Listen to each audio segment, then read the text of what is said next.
ከማን ጋር ተጣልቶ ነው? አይ ምን ማመን አልቻልኩም። ቡቡ ነው እንደዚህ ያደረገኝ ነው የሚለው እሱ ማለት ግራ ነው የገባኝ። እውነቴን ነው። ብሩክ ጥጋበኛ ከሱ ውጭ ጥጋበኛ አለ እንዴ? ያሪማ አንድ ጥጋበኛ እሱ ብቻ ነው። ቆይ አልገባኝም። ለምን ተገናኛችሁ ሲጀመር?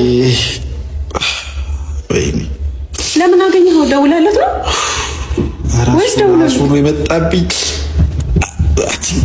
እሺ ሐኪም ቤት እንሂድ። በቃ እያመመው ነው። ታከሙ ነው የመጣው። የት ነው የታከመው? በቃ በስነ ስርዓት ሌላ ሐኪም ቤት ሄዶ ይታከም ልጁ። እረፍ በቃ አትነካካው። እንሂድ ሐኪም ቤት ተነስ። ሄኖክ ተዘጋጅ፣ ይዘን እንሂድ። ኤፍሬም ለምንድነው ድርቅ የምትለው? እግዚአብሔር ለምንድነው የማትሰማኝ? እኔ እንደዚህ ተደባዳቢ መሆኑን አላውቅም ነበር እስከዛሬ። ልክ እንደዚህ የማትጠብቅ አትንካው። እስቲ አርፍ ተቀመጥ። ህፃን ነው እንዴ? እስቲ አርፍ ተቀመጥ። እያለኝ እኮ የሚነዘንዝ ይሄ እዚች ጋር የሚጠቀልለውን እስክንገዛ ነው። ከዛ ደገፍ ይላል። ከዛ ቀስ እያለ ትድናለህ። በቃ ኤፍሬም፣ አንተ ኤፍሬም፣ አይም ቀስ ብለሽ ወይ የምርህን ነው? ብሩኬ ነው እንደዚህ ያደረገ?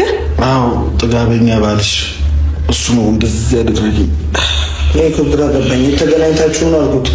እሱ እየጠበቀኝ ነበር ነው ያለኝ። እኔ ግራ ነው የገባኝ። ወይኔ ያ ግዝፈቱን ያወረደብኝ እንዴት እንደመተኝ ራሱ ሲጀመር ትናንት ጨርሰን ትናንት እንደዛ እየሆነ አይደለ ትተነው የወጣ ነው።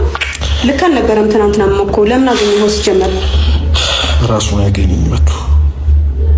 ወይኔ ጉዴ ፈላ። እንደ ፎከረው አደረገብኝ። የት ነው ያለው ብሩኬ?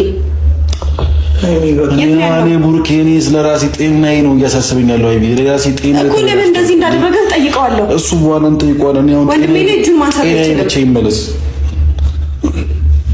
ይሄ ጉዴ ፈላ። አሁን እኮ በቃ ነፍስ መገዳደል እኮ ነው የቀረው። በቃ ላይ እኮ እንደዚህ ብራን ይገባኝ። ብሩክ ምን ነው? ኧረ በጣም ጀግና ሰው በጣም ነው። በንግግር መግባባት እኮ ያለበት በጊዜ በዚህ ጊዜ ገደለኝ። እረፋትን ካው ዝቅ ደግሞ አበል። እሺ ኤፍሬም አንተ ተረጋጋ። በቃ ሐኪም ቤት መሄድ ካለብን እንሂድ። ብሩኬን ያወራዋለሁ።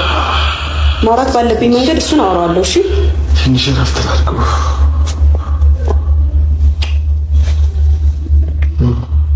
እሺ አንተስ አልነበርክም? እኔ ደውሎ ነው የጠራኝ። ሐኪም ቤት ነኝ አንዴና አለኝ። አንተ እንደዚህ እስኪያደርግ ድረስ ሲቀጥል ደግሞ ለምን ያለኔ ሄደህ አገኘኸው?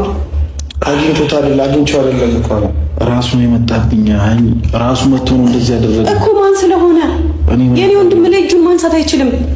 ሄኖክ የምትነግረው ከሆነ ንገረው። እኔ ከሱ ጋር በምንም ነገር